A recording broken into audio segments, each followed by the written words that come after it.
بینندگان عزیز، با سلام به ارواح مقدس روح طیبه و منیژه، ساعت 25 من ناصر لولو اخبار امروز را به سمع و نظرتان میچسبانم. مهندسین، اکادمیسین ها، روشنفکران و دکترهای عراق به صورت خودجوش علیه دشمنان برانداز نظام جمهوری اسلامی جوش میلیونی در آوردند و جوش آوردند.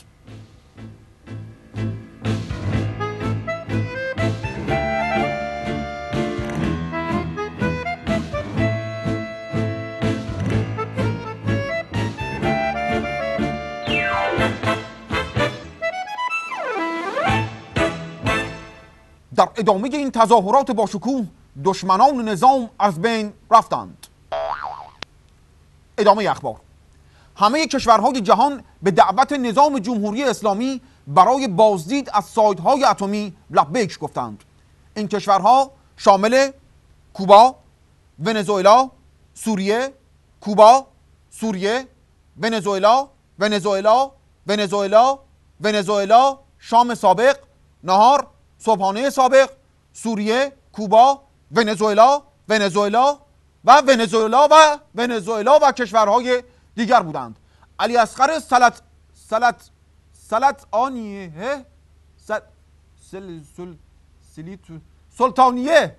علی اصغر سلطانیه اظهار داشت. این چند کشور سفیر رو نبینید، این کشور اینا رؤسای گروه‌های مختلف جغرافی سیاسی هستند و در واقع نمایندگان 120 کشور جهان اینجا الان حضور دارن.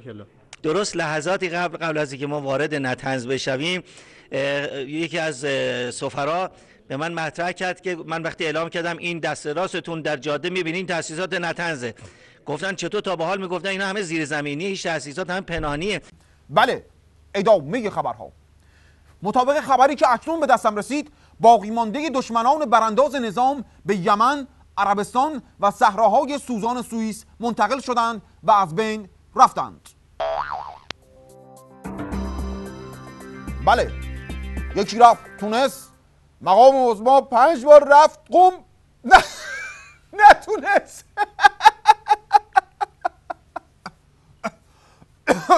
ببخشید. و اکنون حکم جلب توجه شما را به خبری که اکنون به دستم رسید صادر می کنم. مردم ولایت محشر افغانستان در برابر سفارت جمهوری اسلامی در کابل تظاهرات کردند و حمایت خود را سیاست‌های منطقه‌ای جمهوری اسلامی اعلام کردند. همکارم مرزن کلاته گزارش می‌دهد. نبی، این عشق مردم افغانستان به مقام عظمای ولایت است که در برابر سفارت جمهوری اسلامی زبانه می‌کشد. این دلدادگان خاک ته کفش خود را توتیای چشم مقام معظم می‌کنند و با فریادی دشمنکوب ندا در می‌دهند: خامنه‌ای سوسماره، خامنه‌ای بیماره. خامنه‌ای سوسماره، سوسماره، سوسماره. خامنه‌ای بیماره، بیماره، بیماره. خامنه‌ای سوسماره، سوسماره، سوسماره. خامنه‌ای بیماره، بیماره، بیماره. در گزارش ویژه امروز ما، همکارمون در رابطه با روز 27 خرداد، روز انتخابات ریاست جمهوری، گزارش رو تهیه کردند که متاسفانه به دلیل ترافیک 1 سال خورده دیر به دست ما رسیده. توجه شما را به این گزارش جلب می‌کنم. 27 خرداد چه روزی؟ انشالله روز که انتخابات رئیس جمهوره تمام ایران، یعنی اکثرا ازن باید رای بدیم. چرا باید رای بدیم؟ چون ما ایرانی هستیم، باید وظیفه‌مون رو رای بدیم.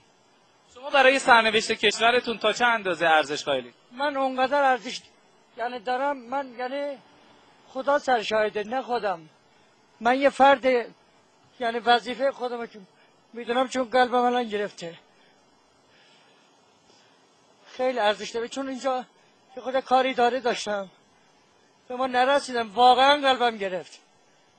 وظیفه سرنوشت کشور خیلی ارزش داره. بیا یه دونه امضا می‌خواستم، اونو نداد به ما. خیلی متشکرم. آقای قربانی، آیا شما میدونید 27 خرداد ماه چه روزی هستش؟ روز جمعه است.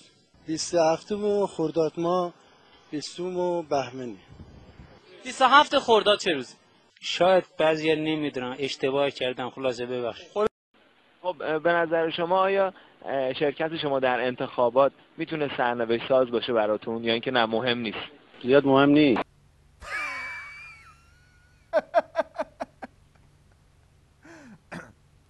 در انتها توجه شما را به گزارش وضعیت آب و هوای منطقه‌ای در روزهای آینده جلب می‌کنم. با سلام، در روزهای آینده هوا کاملا خوب خواهد بود. جون میده که 3-4 تا انفجار عظیم داشته باشیم. بارون هم که نمیاد، خرج مرجان هم نمیکشه.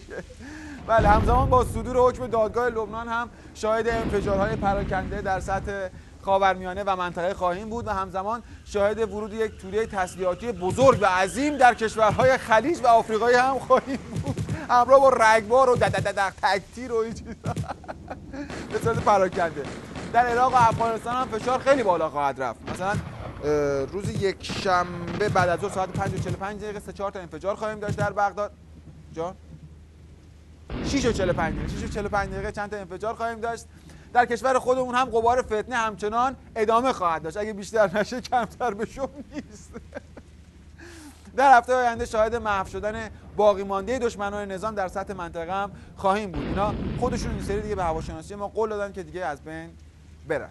بعد بابا جان مادرتون از بین برین دیگه. بابا ما 30 ساله داریم سر این موضوع خبر فوری میخونیم دیگه. بابا صدامون گرفت، صدا میرسه اما تصویر این قضیه نمیاد. آقای کارگردان چی داست؟ بله خواهش میکنم. فشار بالا خواهد رفت. فشار اینطوری باید این تموم شن دیگه. خب دیگه تشکر.